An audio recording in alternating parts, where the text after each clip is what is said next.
This is Nathan from RunDreamAchieve.com. Today's topic, we're going to be discussing how to run a faster 5K on race day.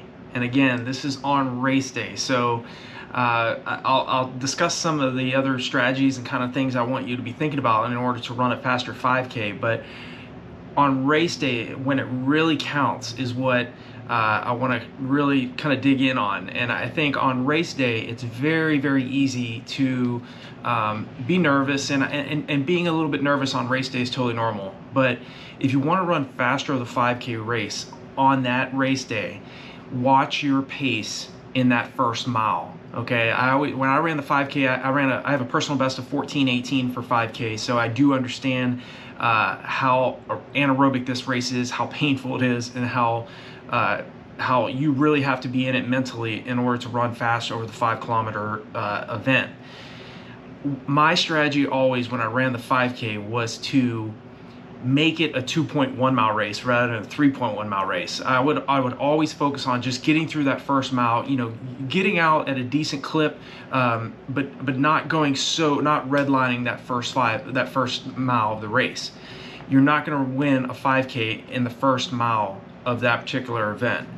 And if you hold off just enough, if you back off during that first mile and kind of make it, rehearse this in training, but make it just a 2.1 mile race rather than thinking I got to race over 3.1 miles, I think you're going to be very much more effective over this distance, because again, you're not thinking the race is so long. Again, you do have to run 3.1 miles, but if you're holding back just at a decent amount the first mile of the race, or the first 1.6 kilometers of that 5-kilometer race, and you start to attack as soon as you hit that first mile or about the first 1.6 kilometers into that race, you're going to be able to, I think you're going to be able to pick up and really run that a negative split and run much faster over those last 2.1 miles in this particular race.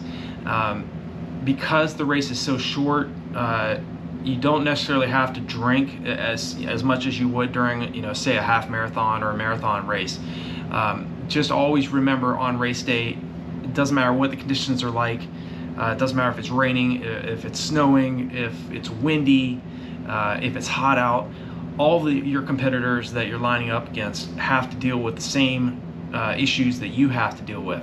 So it is what you think, it's what you say to yourself prior to that race, and what you're saying to yourself the morning of that race, which is really is going to dictate how successful you are on that day. Your thoughts are extremely powerful, and what you say to yourself prior to training, during the train up of your 5K, and what you say to yourself during the race, all of that factors into running well over the 5K race. Again, training for 5 kilometers it's a speed event. It's a highly anaerobic race. So training at closer to your 1 mile to 3K race effort in training, so that you can get 5K race pace to feel less aggressive, that is very, very important leading into your main 5K event. Again, you always want to train at paces that are much faster than goal race pace, and because that the 5K is so short, it's gonna hurt really bad during the race. But if you've dropped your volume, you've done a proper taper, you've trained correctly for preferably 16 weeks, you're going to go into your 5K race being very motivated, very well prepared, very well rested, to start the race in great shape and relaxed, being as relaxed as you can, and being very effective in the race, because again, you're not trying to win that 5K race in the first mile of the race. Okay, so always, even when I was in high school, my college coach, he kind of got me started on just kind of the mindset of what you need to think about. And he said, hey Nate, don't plan your attack until you hit the first mile of that race. Hold back the first mile and then attack, and make it just make it a 2-mile race once you hit that mile. So in high school, when I was training, running cross country, I would always run far too fast in the first mile, and it always continue to cost me. It wasn't until I heard that from my coach, for him to tell me to, back off that first mile. It wasn't until then that I broke 16 minutes for 5K when I was in high school. I ran 15:53 for a 5K on the roads, and I held back the first mile. I listened to what he said. I said, hey, I'm not going to make my move until I hit the first mile, and then I'm going to run as hard as I possibly can all the way to the finish line.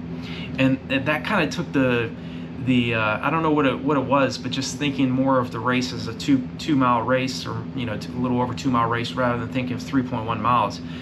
Somewhat, for some reason, made it feel easier for me. And again, I held back. I didn't try to run too aggressively during that first mile. And because I held back slightly during that first mile, then I was really able to really turn and burn in that last 2 miles and really start picking people off.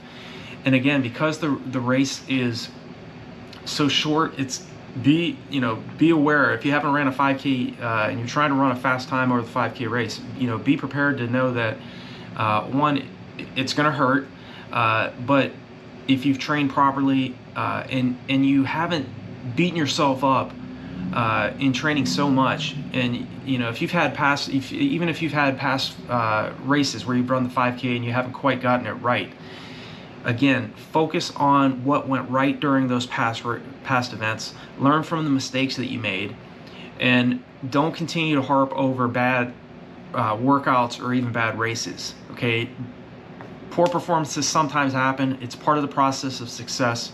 But in terms of how to run a faster 5K on race day, okay, focus on what you can control on the morning of the race. Okay, you cannot control what the weather's going to be like. If the weather's bad and other runners in your other competition has to deal with it as well, let them deal with it. Let them stress out about it. Do the best you can to be as relaxed as you can the morning of the race. Okay, if you see other athletes around you stressed out and all tense, do the opposite. Okay, if you've trained properly in training and you've trained for your goal race pace to hold for 3.1 miles or 5 kilometers, you have that confidence that you need, because you've done it in training. You've prepared yourself. You've tested yourself to the limit in training. I always say training should be the most difficult, most stressful, hardest part of preparing for a 5K race. It's not the morning of the race. The morning of the race you should be the most relaxed. And it is normal to be a little bit nervous, okay? There's nothing wrong with being a little nervous. That's totally normal. But the day of the race is not the time for you to be stressed out, tense, uptight, and worried, okay? Because you've done the proper preparation in training leading up to that 5K event, okay? So be confident in yourself. Be as relaxed as you can. In the race, one of the key things that you're going to find in terms is muscle tension. So your facial muscles, it's very normal for athletes to tense up, their body to tense up. Consciously tell yourself in the race, I'm relaxed, just relax, I've done the work, I'm confident. Say those positive affirmations to yourself during the race so that you consciously tell yourself to relax, because your muscle tension will naturally, you'll naturally tense up the faster you're running the faster you're racing. And it's key to remind yourself to stay as relaxed as you possibly can. Always remember, relaxation leads to great performances, especially for the athletes that have done their homework in training, that have trained well below 5K race pace, so that they get that 5K race pace to feel extremely difficult in the last mile of that 3.1 mile race rather than in the first mile of the 3.1 mile race. So I hope that makes sense, because again, you're going to be in pain during that 5K event because it's so fast. You can't make as many mistakes in a 5K as you can in a marathon event. Okay, if you go out too fast in the first mile of a 5K, you're going to be hurting big time in the last 2.1 miles. If you go out too fast in a marathon, at least you have the time to slow down and relax and calm down and readjust and be able to make up for that first mile that you went out way too fast in. You can't do that in a 5K. So again, if you're prepared for a 5K, what I want you all to be thinking about, or you've run several, is to hold off during that first mile. Get through the first mile of the 5K, or the first mile of that 3.1 mile race, and then make your attack, then make your move. Because far too many athletes are trying to win the 5K in the first mile of the race, and they go out way too fast, they get too hyped up, and it costs them a time that they really most likely could have run if they would have just held back just slightly during that first mile of the race. So again, make it a 2.1 mile race rather than a 3.1 mile race. Still get out aggressively, still get out relatively quick, but back off and hold off. Get out the first 200 meters and get in position, and then stay in control, but don't be running too anaerobic during that first mile. And then attack once you get to the first mile. Then you make your move and see what your competition does. It's up to them if they're going to make their move or not. And if they've done their homework, then they're going to hold with you and they're going to try to make some moves on you. But just try to keep that in mind. I think that on race day will definitely help you run a faster 5K, as well as make sure that you're eating breakfast, preferably 2 hours prior to the start of your 5K. If it was a longer race like a marathon or a half marathon, I would recommend probably 3 hours. Eat your breakfast in sufficient time so that you have enough time for your body to digest that food, get rid of it prior to the start of the race, so that you don't deal with any type of emergency during the 5K race. So I hope this video on how to run a faster 5K on race day was helpful. If you're new to the channel, or you're an existing watcher of the YouTube videos I make, and you haven't yet hit that subscribe and bell icon, do so that when I make new videos, you'll be notified of it. And if there's any other questions or concerns, any other topics you want me to cover in my next video, feel free to leave me a comment below this video. There are definitely resources on RunDreamAchieve.com. I have running courses and training programs for athletes that are training for the mile all the way up to the marathon distance. So definitely check out those resources as well. And if there's anything else I can do, feel free to let me know, and I wish you all the best. I'll talk to you all in the next video.